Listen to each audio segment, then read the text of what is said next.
അസ്സലാമു അലൈക്കും വറഹ്മത്തുള്ളാഹി വബറകാതുഹു. Welcome back to our channel. എല്ലാവർക്കും സുഖാണെന്ന് വിശ്വസിക്കുകയാണ്. അതിനുവേണ്ടി അള്ളാഹുവിനോട് ആത്മാർത്ഥമായിട്ട് ദുആ ചെയ്യുന്നു.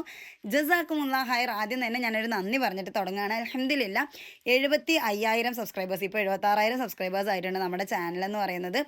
സബ്സ്ക്രൈബ് ചെയ്ത് സഹായിച്ച എല്ലാവരോടും ഞാൻ നന്ദി അറിയിക്കാൻ കേട്ടോ. ജസാക്കല്ലാഹ് ഖൈർ. കാരണം നമ്മുടെ ചില വീഡിയോസ് 7 ലക്ഷത്തിൻ്റെ മേലേക്ക് പോയ വീഡിയോസ് ഉണ്ട്. എന്നിട്ടും നമുക്ക് സബ്സ്ക്രൈബേഴ്സ് 75,000 ആണ് എന്നുണ്ടെങ്കിൽ ഒരു കാര്യം നമുക്ക് മനസ്സിലാക്കാനായിട്ട് പറ്റും. കാരണം ഇന്നിട്ടോ നാളത്തേക്ക് വൈറലാവുന്ന ഒത്തിരി ചാനലുകൾ ഉണ്ടാവും. നമുക്കൊരു നെഗറ്റീവ് കോണ്ടന്റ് പിടിച്ച് പോവുകയാണെങ്കിൽ ചട്ടപ്പട്ടയെന്ന് നമുക്ക് സബ്സ്ക്രൈബേഴ്സ് കയറും. പക്ഷേ ഒരു നന്മയിൽ സബ്സ്ക്രൈബേഴ്സ് കയറി വരിക എന്ന് പറയുന്നത് ഇറ്റ്സ് റിയലി ഹാർഡ്.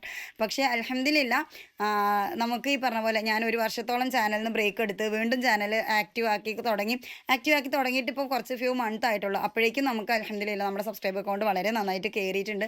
അപ്പോൾ എനിക്ക് നന്ദി പറയാനുള്ളത് നിങ്ങൾ ഓരോരുത്തരോടുമാണ്. കാരണം ശരിക്കും from the bottom of my heart എനിക്ക് സന്തോഷം ഉണ്ടോയെന്ന് ചോദിച്ചു കഴിഞ്ഞാൽ ഇപ്പം എനിക്ക് നല്ല സന്തോഷം തോന്നുന്നുണ്ട്. ആദ്യമൊക്കെ ഞാൻ എൻ്റെ സബ്സ്ക്രൈബേഴ്സ് ഞാൻ പറഞ്ഞില്ല 1-2 കയറുന്നത് ഞാനിങ്ങനെ നോക്കി നിൽക്കുമായിരുന്നു. ഒരെണ്ണം കയറി 2 കയറി എന്ന് പറഞ്ഞിട്ട് പിന്നെ ഞാനത് കംപ്ലീറ്റ്ലി വിട്ടതായിരുന്നു.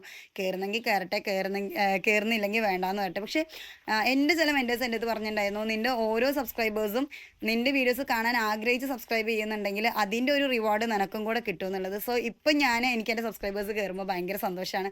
നമ്മൾ പറഞ്ഞിരുന്ന അറിവ് ഒരാളുടെ എങ്കിലും ഉള്ളിൽ കൊള്ളുന്നുണ്ടെന്നുണ്ടെങ്കിൽ അതിൻ്റെ റിവാർഡ് എനിക്കും കൂടെ കിട്ടുമല്ലോ.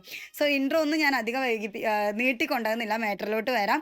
അപ്പോൾ സപ്പോർട്ട് ചെയ്തിട്ടുള്ള എല്ലാവർക്കും ഒരുപാട് നന്ദിയുണ്ട് കേട്ടോ. ഷെയർ ചെയ്ത് കൊടുത്തിട്ടുണ്ട് കുറേ ആൾക്കാർ, ലൈക്ക് ചെയ്യാറുണ്ട് എല്ലാ വീഡിയോസിലും. പ്രത്യേകിച്ച് ഒന്നും പറയാനില്ലെങ്കിലും ഒരു റെഡ് ഹാർട്ടെങ്കിലും കമൻറ്റ് ഇടാറുണ്ട് എല്ലാ വീഡിയോസിലും. അങ്ങനെ ചെയ്യുന്ന ആൾക്കാരെയൊക്കെ ഞാൻ സ്പെഷ്യലി നോട്ട് ചെയ്ത് വെച്ചിട്ടുണ്ട് കേട്ടോ. അപ്പോൾ എല്ലാവർക്കും ഒരുപാട് നന്ദിയുണ്ട്. ജസാക്കല്ലാഹ് ഖൈർ. സോ നമുക്ക് വീഡിയോയിലോട്ട് പോവാം. ഇന്നത്തെ വീഡിയോ എന്ന് പറഞ്ഞാൽ നമ്മൾ പുരുഷ മനഃശാസ്ത്രം ഡിസ്കസ് ചെയ്യാനായിട്ട് പോവാണ്. മെയിൻലി ഹസ്ബൻഡ്സിൻ്റെ. തൊട്ടപ്പുറത്തെ വീട്ടിൽ വിശാൽ ചേച്ചിയുടെ പേരക്കുട്ടി ഭയങ്കര അലമ്പാണ്. അവൻ ഭയങ്കരമായിട്ട് വെച്ചിരുന്നുണ്ട്. ഒന്ന് എക്സ്ക്യൂസ് ചെയ്തേക്കട്ടോ. ഇച്ചേ മിണ്ടായിരിയടാ പറഞ്ഞിട്ടുണ്ട്, പക്ഷെ അവൻ കേൾക്കില്ല കേട്ടോ. അവൻ ഭയങ്കര കുറുമ്പനാണ്. മാഷാല്ലാ നല്ല കുറുമ്പ ചബ്ബി കുട്ടിയാണ്. അപ്പോൾ നമുക്ക് വീഡിയോയിലോട്ട് പോകാം. പുരുഷ മനഃശാസ്ത്രം, അതായത് നമ്മുടെ ഭർത്താക്കന്മാരെ എങ്ങനെ ഹാൻഡിൽ ചെയ്യണമെന്ന് അറിയുന്നില്ല ഇഷിത എന്നൊക്കെ പറയുന്ന കുറേ ആൾക്കാരുണ്ട്.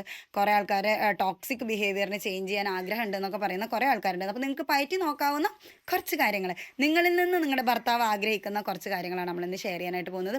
ഒന്നാമത്തെ കാര്യം, നിങ്ങളെപ്പോലെ തന്നെയാണ് നിങ്ങളുടെ കെട്ടിയവനും. എവിടെ ഒന്ന് അപ്രിസിയേഷൻ കിട്ടുമോ അവിടെ മൂപ്പര് വലിയ കാര്യത്തിൽ വലിയ ജാടയിട്ട് നിൽക്കുകയൊക്കെ ചെയ്യും നമ്മളിങ്ങനെ അപ്രിഷിയേറ്റ് ചെയ്യുന്ന സമയത്ത്.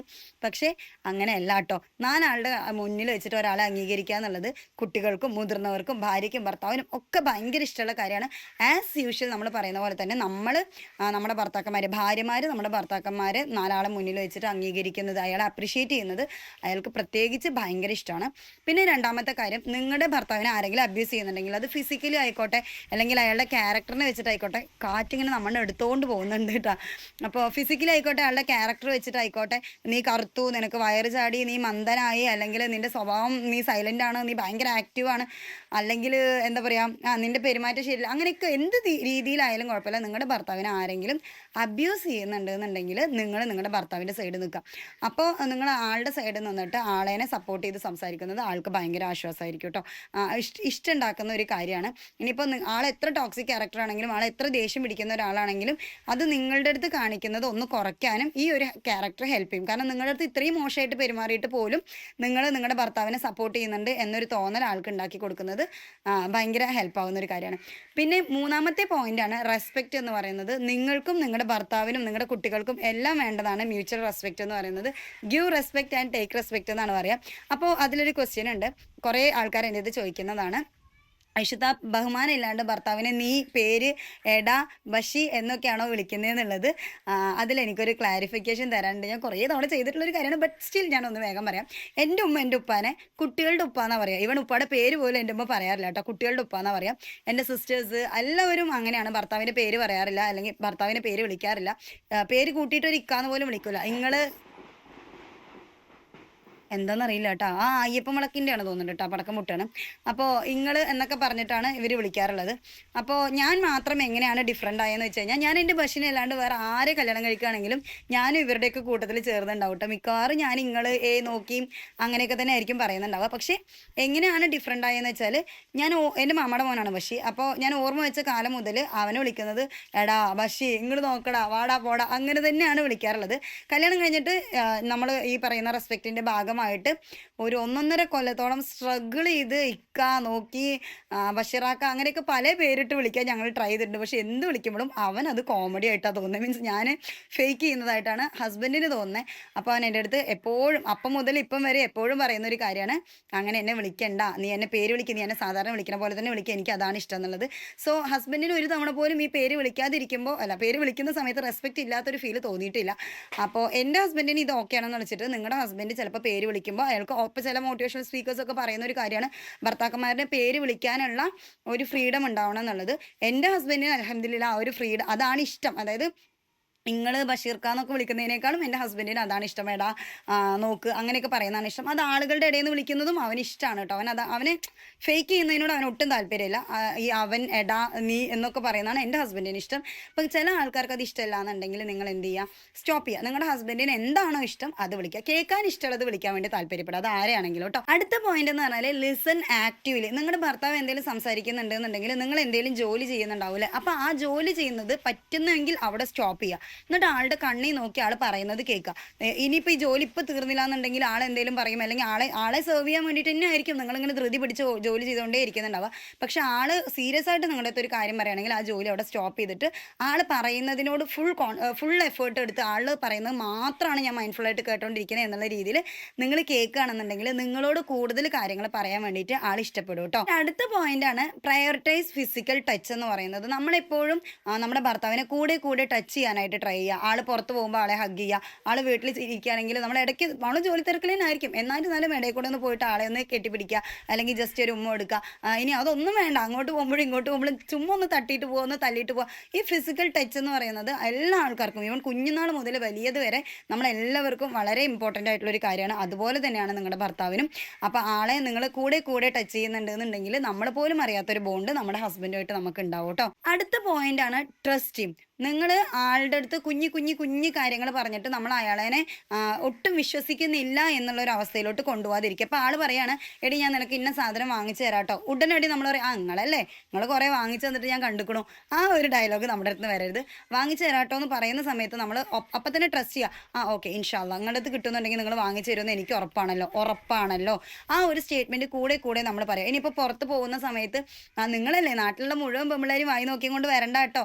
നമ്മുടെ പൊസസീവ്നെസ്സിൻ്റെ ഭാഗമായിട്ട് നമ്മൾ കൂടുതൽ പറയുന്ന ഒരു കാര്യമാണ്. പക്ഷേ സ്റ്റിൽ എന്നിരുന്നാലും നമ്മൾ അവിടെ ഒന്നും കൂടെ മേക്ക് ഷുവർ ചെയ്യുന്നത് എൻ്റെ ഇക്ക എന്നെ അല്ലാതെ വേറെ ആരെയും നോക്കൂല എന്ന് നമുക്ക് അറിയില്ലായിരിക്കും, എന്നാലും അത് പറയാം. നിങ്ങൾ എന്നെ അല്ലാതെ വേറെ ആരുടെ എവിടെയും പോയിട്ട് കണക്റ്റഡ് ആവില്ല എന്ന് എനിക്ക് ഉറപ്പാണ്. അപ്പോൾ നിങ്ങൾ അങ്ങനെ ആരെങ്കിലും അറിയാതെ നോക്കിപ്പോയെങ്കിലേ ഉള്ളൂ എന്നൊക്കെ എനിക്കറിയാം, മനഃപൂർവ്വം നോക്കൂല എന്നൊക്കെ എനിക്കറിയാം. എനിക്ക് നിങ്ങളുടെ ഭയങ്കര വിശ്വാസമാണ് എന്നുള്ള ഒരു സ്റ്റേറ്റ്മെൻറ്റ് നമ്മൾ കൂടെ കൊടുക്കുന്നത് അവരുടെ ഉള്ളിൽ നമ്മളോടുള്ള ട്രസ്റ്റ് വർദ്ധിപ്പിക്കാനും അതേപോലെ തന്നെ നമ്മുടെ അടുത്തുള്ള ആത്മാർത്ഥത, നമ്മൾ ഒരിക്കലും ചീറ്റ് ചെയ്യാത്തൊരു ടെൻഡൻസി ഉണ്ടാക്കാനൊക്കെ അത് ഹെൽപ്പ് ചെയ്യും കേട്ടോ. പിന്നെ അടുത്ത പോയിന്റാണ് പ്രാക്ടീസ് പേഷ്യൻസ്. നമ്മൾ സ്ത്രീകൾക്ക് ഒരു തരത്തിലും ഇല്ലാത്തൊരു സാധനമാണ് ക്ഷമ എന്ന് പറയുന്നത്. ഭർത്താവ് വീട്ടിലോട്ട് കയറി വന്ന ഉടനെ നമുക്ക് പറയാനുള്ള എല്ലാ പരാതികളുടെയും പാണ്ടക്കെട്ട് നമ്മൾ അഴിച്ചു വെക്കാറുണ്ട്. ഒരിക്കലും അത് ചെയ്യാതിരിക്കുക. ആളെ ഒന്ന് സ്റ്റേബിൾ ആക്കി ഒന്ന് ഓക്കെ ആക്കിയ ശേഷം മാത്രം നമ്മൾ എന്ത് ചെയ്യുക, നമ്മുടെ പരാതികൾ പറഞ്ഞു തുടങ്ങുക. അത് ആൾ കേൾക്കാൻ ഓക്കെ ആണ് എന്ന് നിങ്ങൾക്ക് തോന്നുന്നുണ്ടെങ്കിൽ മാത്രം പറഞ്ഞു തുടങ്ങുക. അല്ലെങ്കിൽ എപ്പോഴാണോ ആളത് കേൾക്കാനുള്ള തയ്യാറെടുപ്പ് കഴിയുന്നത് ആ ഒരു സമയത്ത് നിങ്ങളത് പറയാം കേട്ടോ. അടുത്ത പോയിന്റാണ് പ്ലേ ടുഗദർ എന്ന് പറയുന്നത്. കാരണം നമ്മുടെ ഭർത്താക്കന്മാരെ നമ്മൾ എപ്പോഴും ശ്രദ്ധിച്ചാൽ മനസ്സിലാവും, അവർ കൂടുതൽ സമയം അവരുടെ സുഹൃത്തുക്കളെ കൂടെ ചെലവഴിക്കാനായിട്ട് ആഗ്രഹിക്കുന്നതാണ്. സുഹൃത്തുക്കളുടെ കൂടെ ഇവർ എന്താ ചെയ്യുന്നതെന്ന് വെച്ച് കഴിഞ്ഞാൽ പ്രത്യേകിച്ച് ഒന്നും ഉണ്ടാവില്ല. അങ്ങോട്ടും ഇങ്ങോട്ടും മോക്ക് ചെയ്യുക, അല്ലെങ്കിൽ ഗെയിം കളിക്കുക, അല്ലെങ്കിൽ ചുമ്മാ ഇരുന്ന് വർത്താനം പറയുക. ഇത് മാത്രമാണ് അവർ ചെക്കന്മാരെ കൂടെ ചെയ്യുന്നത്. പക്ഷേ ഈ ഒരു പ്ലഷർ ചെക്കന്മാരെ കൂടെ ചെലവഴിക്കുന്ന സമയത്ത് നമ്മുടെ കൂടെ ചെലവഴിക്കാൻ, അതായത് ആ ഒരു പ്ലഷർ നമ്മുടെ കൂടെ ചെലവഴിക്കുമ്പോൾ കിട്ടാത്തത് എന്താണെന്ന് വെച്ച് കഴിഞ്ഞാൽ നമ്മളെല്ലാം ഇപ്പോഴും ഭാര്യമാരായിട്ട് ഇരിക്കുന്നതുകൊണ്ടാണ്. ഇടയ്ക്കൊക്കെ അവരുടെ ഫ്രണ്ടായിട്ടിരിക്കുക, അവരെ കൂടെ ഗെയിംസ് കളിക്കുക, അതേപോലെ അവർ പറയുന്ന കുഞ്ഞു തമാശ ആയിക്കോട്ടെ ചിരിച്ചു കൊടുത്തേക്കുക. കാരണം അവർ അങ്ങോട്ടും ഇങ്ങോട്ടും പരിഹസിച്ചിട്ടും അല്ലെങ്കിൽ മോക്ക് ചെയ്തിട്ടും ഈവൻ തെറി വിളിച്ചിട്ട് വരെ സന്തോഷം കണ്ടെത്തുന്ന ഭർത്താക്കന്മാരുണ്ട്. അതായത് ഫ്രണ്ട്സ് ഉണ്ടാവും, അങ്ങോട്ടും ഇങ്ങോട്ടും ബാഡ് വേർഡ്സ് വരെ യൂസ് ചെയ്യുന്നത് നമ്മൾ കാണാറുണ്ട്. അവർക്ക് അതിൽ പോലും ഒരു പ്ലഷർ അവർ അനുഭവിക്കുന്ന ആൾക്കാരായിരിക്കും. അപ്പോൾ നമ്മൾ ഭർത്താവിൻ്റെ ബെസ്റ്റ് ഫ്രണ്ട് ആകുമ്പോൾ തെറി വിളിക്കണം എന്നല്ല ഞാൻ പറഞ്ഞതിൻ്റെ അർത്ഥം. നമ്മൾ അവർ പറയുന്ന കുഞ്ഞു തമാശകൾക്ക് പോലും ചിരിച്ചു കൊടുത്തേക്കുക കേട്ടോ. ചിലപ്പോൾ നമുക്ക് ചിരി വരില്ലായിരിക്കും, എന്നാൽ ആ ഒരു മൂഡിൽ നിന്നിട്ട് നമ്മൾ ചിരിച്ചു കൊടുത്തേക്കുക, ആക്സെപ്റ്റ്. അടുത്തൊരു പോയിന്റാണ് to maintain a healthy relationship consider their family എന്നുള്ളത്. നിങ്ങൾക്ക് നിങ്ങളുടെ ഭർത്താവിൻ്റെ ഫാമിലിയെ കണ്ണെടുത്താൽ കണ്ടുകൂടാന്ന് ഇതായിക്കോട്ടെ. അതായത് അവർ നിങ്ങളെ ഉപദ്രവിച്ച് അതിൻ്റെ പീക്കിൽ ഉപദ്രവിച്ച ഒരാൾക്കാരാണെങ്കിലും നിങ്ങൾ മനസ്സിലാക്കുക, നിങ്ങളുടെ ഭർത്താവ് ആവുന്നതിന് മുന്നേ നിങ്ങളുടെ ഭർത്താവിൻ്റെ ഉമ്മയുടെ മകനാണ്. അതേപോലെ നിങ്ങളുടെ ഭർത്താവിൻ്റെ സിസ്റ്റേഴ്സിൻ്റെ ബ്രദറാണ്, അവരുടെ ബ്രദറാണ്. ആ ഒരു ബോധം, സിബ്ലിങ്സിൻ്റെ ബ്രദറാണെന്നുള്ള ഒരു ബോധം നിങ്ങൾക്ക് ഉണ്ടാവുക. ഇച്ചു കൊട്ടാതിരിക്കോടാ പ്ലീസ് എടാ. ഓക്കെ, അടുത്ത് ഞാൻ ചോദിച്ചിട്ടുണ്ട് കേട്ടോ, അവൻ മിണ്ടാണ്ടിരിക്കുന്നു വിചാരിക്കുന്നു. ഓക്കെ, എൻ്റെ കോൺസെൻട്രേഷൻ ഫുള്ള് കുട്ടി എടുത്തുകൊണ്ട് പോവുക. തൊട്ടപ്പുറത്ത് വിടാം, ഒരു വെയിലിയുടെ അപ്പുറത്താണ് കേട്ടോ. അപ്പോൾ നിങ്ങൾ എന്ത് ചെയ്യുക, നിങ്ങളുടെ പാർട്ട്ണറുടെ ഫാമിലിയെ കൺസിഡർ ചെയ്യുക. നിങ്ങൾ ചെയ്യണമെന്നില്ല കേട്ടോ. നിങ്ങളതിനെ ഉപദ്രവിക്കുന്ന ഒരു ഫാമിലി ആണെന്നുണ്ടെങ്കിൽ നിങ്ങൾ ഒരിക്കലും അവരെ കൺസിഡർ ചെയ്യേണ്ടതില്ല. ചില ആളുകൾ അങ്ങനെയാണ്. ഇപ്പോൾ നിങ്ങൾ ആഗ്രഹിക്കുന്നുണ്ടാവും നിങ്ങൾക്ക് അവരുടെ ഒരു ഫാമിലിയിലുള്ള ഒരു മെമ്പർ ആവണം എന്നൊക്കെ. പക്ഷെ നിങ്ങൾ എത്ര മരിച്ചു കടന്ന് ശ്രമിച്ചാലും അവർ വേറെയും, പ്രത്യേകിച്ച് സ്ത്രീകളുടെ ഇടയിൽ നമ്മൾ കണ്ടുവരുന്ന ഒരു കാര്യമാണ്, ഈ പെങ്ങന്മാരൊക്കെ ഒരു ഗ്യാങ് ആയിരിക്കും. അവർക്ക് ഒരിക്കലും ഈ വന്നു കയറിയ മരുമക്കളെ അവരുടെ കൂട്ടത്തിൽ കൂട്ടാൻ വലിയ താല്പര്യമൊന്നും ഉണ്ടാവില്ല. താല്പര്യം ഇല്ലാന്നുണ്ടെങ്കിൽ നിങ്ങൾ ചാടിക്കയറി ഇടിച്ചു കയറി അതിനി നിങ്ങൾ എത്ര കാലം ശ്രമിച്ചാലും അവരത് ആക്സെപ്റ്റ് ചെയ്യില്ല കേട്ടോ. അവർ ചിലപ്പോൾ ഒരു ഇത്തിരി പരിഗണനയൊക്കെ തരുമായിരിക്കും. ആ ഇത്തിരി പരിഗണന കിട്ടാൻ വേണ്ടി നിങ്ങൾ ഒരുപാട് കാലം ശ്രമിക്കേണ്ടി വരും. അപ്പോൾ അതിൻ്റെ ആവശ്യമില്ല. നിങ്ങളെ കൊണ്ട് പറ്റുന്ന നല്ലത് ചെയ്ത് കൊടുക്കുക. അത് കഴിഞ്ഞിട്ട് നിങ്ങൾ മാറി നിൽക്കുക. നിങ്ങളുടെ ഹാപ്പിനെസ് നിങ്ങൾ അവരുടെ പെങ്ങന്മാരെ അംഗീകരിച്ചാലേ എനിക്ക് സന്തോഷം കിട്ടുള്ളൂ, അല്ലെങ്കിൽ എൻ്റെ പെങ്ങന്മാരെന്നെ തലയിലെടുത്ത് വെച്ചാൽ അവരുടെ കൂട്ടത്തിൽ കൂട്ടിയാലേ എനിക്ക് സംതൃപ്തി കിട്ടുള്ളൂ, അങ്ങനെയൊന്നും കരുതാതിരിക്കുക. നിങ്ങളുടെ ടൈം വേസ്റ്റ് ആവും കേട്ടോ. സീരിയസ്ലി ഗൈസ്, നിങ്ങളുടെ ടൈം അവിടെ വേസ്റ്റ് ആവും എന്നല്ലാതെ ഒരിക്കലും നിങ്ങൾക്ക് ആ ഒരു ആക്സെപ്റ്റൻസ് കിട്ടാൻ പോകുന്നില്ല. നിങ്ങൾ അതിൻ്റെ പിന്നാലെ നടക്കേണ്ടതില്ല. പകരം നിങ്ങൾക്ക് ചെയ്യാവുന്ന ഒരു കാര്യം എന്ന് വെച്ചാൽ നിങ്ങളെ കൊണ്ട് ചെയ്യാൻ പറ്റുന്ന നല്ലത് അവർക്ക് വേണ്ടി ചെയ്യുക. അതിനുശേഷം അവരുടെ കുറ്റവും കുറവും ഊതി വീർപ്പിച്ച് ആ കുടുംബത്തിൽ കച്ചറയൊന്നും ഉണ്ടാക്കാൻ പോവാതെ നിങ്ങളുടെ കാര്യം നോക്കി നിങ്ങൾ മാറി നിൽക്കുക. അവർക്ക് അംഗീകരിക്കാൻ തോന്നുന്നുണ്ടെങ്കിൽ അവർ അംഗീകരിക്കട്ടെ, അംഗീകരിക്കാൻ തോന്നുന്നില്ല എന്നുണ്ടെങ്കിൽ അവർ അംഗീകരിക്കേണ്ട. നിങ്ങൾ നിങ്ങളുടെ പാർട്ട്ണറുടെ കൂടെ സെപ്പറേറ്റ് ഒരു ലൈഫ് തന്നെ ലീഡ് ചെയ്യാനായിട്ട് ട്രൈ ചെയ്യുക കേട്ടോ. ആൻഡ് ഇതേ സമയം നിങ്ങളുടെ ഭർത്താവിനെ നിങ്ങൾ എന്തിനു വേണ്ടി പ്രോത്സാഹിപ്പിക്കണം, അവരുടെ ഫാമിലിയായിട്ടൊരു കണക്ഷൻ ഉണ്ടാക്കാനായിട്ട് പ്രോത്സാഹിപ്പിക്കണം. അങ്ങനെ ഒരു കാര്യം വരുന്ന സമയത്ത് ആൾക്കാരുടെ ഫാമിലിയെ നിങ്ങളെ മെയിൻറ്റെയിൻ ചെയ്യുക എന്നുള്ളത് വലിയ പ്രശ്നം ഉണ്ടാവില്ല. കാരണം നിങ്ങൾ മാറി നിന്നാലും ആളുടെ ഉത്തരവാദിത്തം കറക്റ്റായിട്ട് ചെയ്യാനായിട്ട് നിങ്ങൾ അയാളെ ഹെൽപ്പ് ചെയ്യുന്നുണ്ട്. സോ ആളെ സംബന്ധിച്ചിടത്തോളം ഇറ്റ്സ് ഓക്കെ. ഇപ്പം അവൾ ഇല്ലാന്നുണ്ടെങ്കിലും എനിക്ക് എൻ്റെ ഫാമിലി നല്ല രീതിയിൽ ലീഡ് ചെയ്യാനായിട്ട് അവളെ ഹെൽപ്പ് ചെയ്യുന്നുണ്ടല്ലോ, ദാറ്റ്സ് ഇനഫ് എന്നുള്ളതായിരിക്കും. അപ്പോൾ ആൾ തന്നെ ഒരുവിധം നിങ്ങളുടെ ഭർത്താവിൻ്റെ ഫാമിലിയിലുള്ള നിങ്ങളുടെ നിങ്ങളെക്കുറിച്ചുള്ള ഒപ്പീനിയൻസ് ഒക്കെ ചേഞ്ച് ആക്കാനുള്ള ഇനീഷ്യേറ്റീവ് നിങ്ങളുടെ ഭർത്താവ് എടുക്കും എന്നുള്ളതാണ്. അതിൻ്റെ അടുത്ത പോയിൻ്റാണ് ആക്ട് എമ്പതി എന്ന് പറയുന്നത്. അതായത് നിങ്ങളുടെ ഭർത്താവ് പലപ്പോഴും നമ്മുടെ ആണുങ്ങൾ പുറത്ത് പോയിട്ട് വരുന്ന സമയത്ത് നിങ്ങൾ വിചാരിക്കുന്നുണ്ടാവും അവരുടെ ജോലിയിലുള്ള സ്ട്രെസ്സ് മാത്രമായിരിക്കും എന്നായിരിക്കും. അത് മാത്രമല്ല കേട്ടോ, അവർ വീട്ടിലോട്ട് കയറി വരുന്നത് ഇവരുടെ പല കണക്ഷൻസിനും, അതായത് സുഹൃത്തുക്കൾ തമ്മിലുള്ള കണക്ഷൻസിലുള്ള പ്രശ്നങ്ങളായിരിക്കാം, അല്ലെങ്കിൽ ഫാമിലിയിലുള്ള ആരെങ്കിലും എന്തെങ്കിലും പറഞ്ഞതിൻ്റെ ഒരു പ്രശ്നമായിരിക്കാം. നമ്മൾ വിചാരിക്കും നമ്മൾ സ്ത്രീകളാണ് ആരെങ്കിലും പറയുന്നതൊക്കെ ഉള്ളിലെടുത്ത് ഇങ്ങനെ ഊതി വീർപ്പിച്ചുകൊണ്ട് നടക്കുന്നത്. കാരണം അവരുടെ അറ്റൻഷൻ സ്പേം എന്ന് പറയുന്നത് കുറവാണല്ലോ. അപ്പം അവർക്കത് കുറേ സമയം എടുത്തുകൊണ്ട് നടക്കാൻ പറ്റില്ല എന്നൊക്കെ നമ്മൾ വിചാരിക്കും. പക്ഷെ അങ്ങനെയല്ല.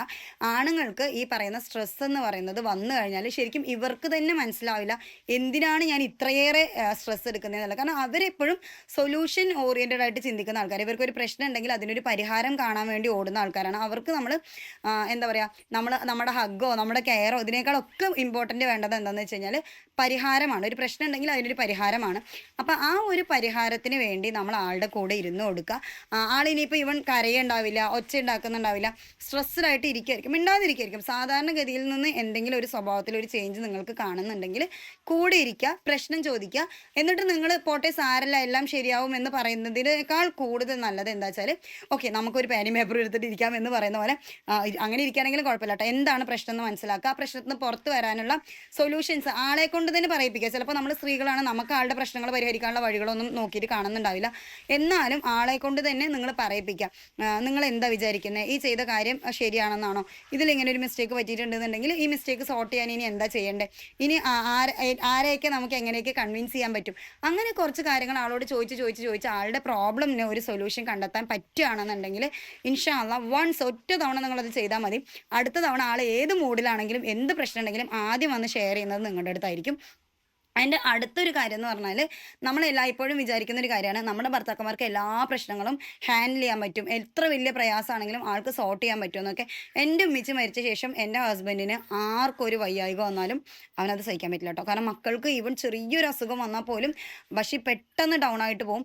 അവൻ ഉമ്മിച്ചിട്ട് മരണശേഷം അങ്ങനെയാണ്. ഒരു ഹോസ്പിറ്റൽ കേസ് വന്നു കഴിഞ്ഞാൽ ഇവൻ ഭയങ്കര പാനിക്കാണ്, അവൻ ഉറങ്ങാൻ പറ്റില്ല. ഭയങ്കര ബുദ്ധിമുട്ടാണ്. അപ്പോൾ ആ ഒരു റെസ്പോൺസിബിലിറ്റി കൂടെ ഞാനൊന്ന് പേ ചെയ്യേണ്ട ഒരു അവസ്ഥ എനിക്ക് പലപ്പോഴും വരാറുണ്ട്. അത് എനിക്കും ബുദ്ധിമുട്ടാണ്. പക്ഷെ എന്നിരുന്നാൽ പോലും ആളെ നമ്മൾ സപ്പോർട്ട് ചെയ്യാൻ വേണ്ടി നമ്മൾ കുറച്ച് ബോൾഡ് ആയതുപോലെ ആക്ട് ചെയ്യേണ്ടി വരും. അപ്പോൾ നമ്മൾ കുറച്ച് ബാത്റൂമിൽ പോയി കരയേണ്ടി വരും.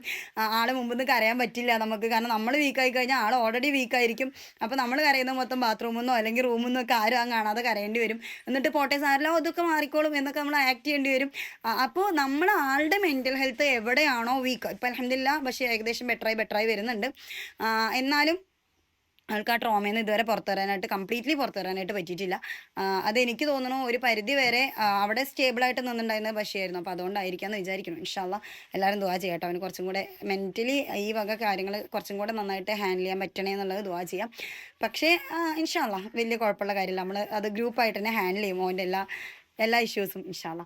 അപ്പോൾ നമ്മൾ അങ്ങനെ തന്നെ ചെയ്യുക കേട്ടോ. എവിടെയാണോ നിങ്ങളുടെ ഹസ്ബൻഡ് വീക്കായിട്ട് പോകുന്നത് അവിടെ നിങ്ങൾ ചെയ്യുക. അതിനി ഫിസിക്കൽ ആക്ടിവിറ്റി ആണെങ്കിലും അത് നമ്മൾ സ്ത്രീകൾ പലപ്പോഴും വിചാരിക്കുന്നതാണ് നമ്മുടെ ഭർത്താവ് നമ്മുടെ അടുക്കള പണിയിലെല്ലാം നമ്മുടെ കൂടെ കൂടണം എന്നുള്ളത്. ചില ഭർത്താക്കന്മാർക്ക് നമ്മളതിനെ ഹെൽപ്പ് ചെയ്യാനായിട്ട് പറ്റൂല. ഇപ്പോൾ എൻ്റെ വീട്ടിലത്തെ ഒരു കാര്യം നിങ്ങൾക്ക് വീണ്ടും ഞാൻ എൻ്റെ വീട്ടിലെ എക്സാമ്പിൾ വെച്ചിട്ട് തന്നെ പറഞ്ഞുതരാം. എൻ്റെ പക്ഷേ ഇപ്പോൾ എനിക്ക് വയ്യാണ്ടായി കഴിഞ്ഞാൽ എന്നെക്കൊണ്ട് ഒരു ജോലി അവൻ ചെയ്യാനായിട്ട് ഫോഴ്സ് ചെയ്യില്ല. എന്താ വീട് ഇങ്ങനെ കിടക്കണം, എന്താ വാഷ് ചെയ്യാതിരുന്നത്, എന്താ കുട്ടികളുടെ കാര്യം നോക്കാതിരുന്നത്, ഇങ്ങനത്തെ ഒരു ക്വസ്റ്റ്യനും എനിക്ക് അസുഖമായിട്ട് കിടക്കുകയാണെങ്കിൽ എൻ്റെ ഹസ്ബൻഡ് എൻ്റെ ഇത് ചോദിക്കൂല. അതേസമയം ഇതൊന്നും ക്ലീൻ ചെയ്യുകയും ചെയ്യില്ല. അതങ്ങനെ തന്നെ കിടക്കും. ഞാൻ എപ്പോഴാണോ ഓക്കെ ആവുന്നത് അപ്പം ഞാൻ എഴുന്നേറ്റ് ചെയ്യേണ്ട ഒരു ടൈപ്പാണ് എൻ്റെ ആൾ. ഹസ്ബൻഡ് ആ ഒരു ആളെയും കൊണ്ട് അത്ര പെട്ടെന്ന് വീട്ടിലത്തെ കാര്യങ്ങൾ ചെയ്ത് തീർക്കുക എന്ന് പറയുന്നത് ഓക്കെ ആയിട്ടുള്ള കാര്യമല്ല. ഇൻസ്റ്റെഡ് ഓഫ് ദാറ്റ് ആൾ ചെയ്യുന്ന കാര്യം എന്താ വെച്ചാൽ എനിക്ക് ഫുഡ് പുറത്തുനിന്ന് വാങ്ങിച്ചു കൊടുന്നു തരും ഞാൻ അടങ്ങിടപ്പ് കിടക്കുകയാണെന്നുണ്ടെങ്കിൽ. അപ്പോൾ അത് ചേഞ്ച് ചെയ്യാൻ വേണ്ടിയിട്ട് ആൾ തന്നെ ഡെലിബറേറ്റ്ലി ട്രൈ ചെയ്തുകൊണ്ടിരിക്കുന്നുണ്ട്. പക്ഷേ ആളെ കൊണ്ട് പറ്റുന്നില്ല എന്നുണ്ടെങ്കിൽ നമ്മൾ ഉൾക്കൊള്ളുക. നമ്മുടെ ആൾക്ക് ഇപ്പോൾ എനിക്ക് പറഞ്ഞാൽ ഹസ്ബൻഡിൻ്റെ സ്ക്രാപ്പൊക്കെ പിരിച്ചു കഴിഞ്ഞാൽ ആളുടെ ജോലിയിൽ എനിക്ക് ഹെൽപ്പ് ചെയ്യാൻ ആഗ്രഹം തീരെയില്ല. പക്ഷേ എന്നാൽ പോലും ചില സാഹചര്യങ്ങൾ എന്ത് ചെയ്യും, അത് ചെയ്തോട്ടെ ഇത് ചെയ്തോട്ടെ എന്ന് പറയുമ്പോൾ നമ്മൾ ചെയ്യേണ്ടി വരും. അതായത് അങ്ങോട്ടും ഇങ്ങോട്ടും ഇഷ്ടമില്ലെങ്കിലും നമ്മൾ സപ്പോർട്ട് ചെയ്യേണ്ടി വരും. അപ്പോൾ ആൾക്ക് ഇഷ്ടമില്ലാത്തൊരു കാര്യം നമ്മൾ കഴിവിൻ്റെ പരമാവധി ചെയ്യിപ്പിക്കാതിരിക്കുക. ഒട്ടും നിവൃത്തിയില്ല എന്നുണ്ടെങ്കിൽ ചെയ്തോട്ടെ എന്ന് കരുതുക കേട്ടോ. കാരണം ഇഷ്ടമില്ലാത്തൊരു കാര്യം ചെയ്യുമ്പോൾ സ്വാഭാവികമായിട്ട് നമ്മൾ ഫ്രസ്ട്രേറ്റഡ് ആവും, നമ്മളും ഫ്രസ്ട്രേറ്റഡ് ആവും, നമ്മുടെ ഹസ്ബൻഡും ഫ്രസ്ട്രേറ്റഡ് ആവും. അപ്പോൾ അതൊന്ന് ഹാൻഡിൽ ചെയ്യുക. ഇനിയും കുറേ പോയിന്റ്സ് ഷെയർ ചെയ്യാനുണ്ട്. പക്ഷേ ടൈം ഒരുപാടായി. ഇൻഷാ അള്ളാ ഇന്നത്തെ വീഡിയോ നിങ്ങൾക്ക് യൂസ്ഫുൾ ആയിട്ടുണ്ടാവുമെന്ന് വിചാരിക്കുന്നു. യൂസ്ഫുൾ ആയിട്ടുണ്ടെങ്കിൽ നിങ്ങൾ വിലയേറിയ കമൻസ് ഒന്ന് രേഖപ്പെടുത്തുക. നമ്മുടെ എല്ലാവരും ദാമ്പത്യ ജീവിതം പടച്ചവൻ സ്വർഗ്ഗതുല്യമാക്കി തരട്ടെ. ഇവിടത്തേതുപോലെ തന്നെ നാളെ ജന്നത്തുൽ ഫിർദൗസിലും നമ്മളുടെയൊക്കെ ഇണകളോടൊപ്പം ഒരുപാട് സന്തോഷത്തോടെ ജീവിക്കാൻ പടച്ചവൻ തൗഫീക്ക് ചെയ്യട്ടെ. ആമീൻ ആമീൻ ബിറഹ്മതിക യാ അർഹമർ റഹീമീൻ. അസ്സലാമു അലൈക്കും വറഹ്മത്തുള്ളാഹി വബറകാതുഹു.